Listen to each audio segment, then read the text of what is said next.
কষ্ট লাগে কখন? আজকে যারা বড় বড় লেকচার দিচ্ছে সমাজে, সেই গ্রামে যেয়ে দেখি সেই গ্রামের 10টা ছিল ভক্ত তৈরি হয়নি।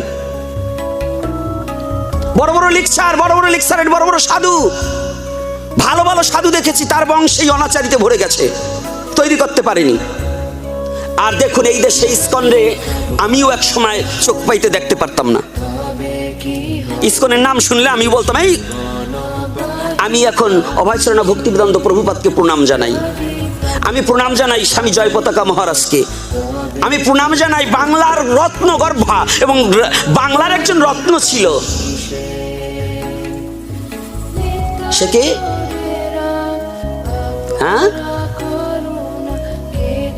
ভক্তিচার গুরু মহারাজ। আমার গুরু পরম্পরায় তেনারা না, আমি বাবাজি মতে দীক্ষিত, তথাপিও তাকে প্রণাম জানাই।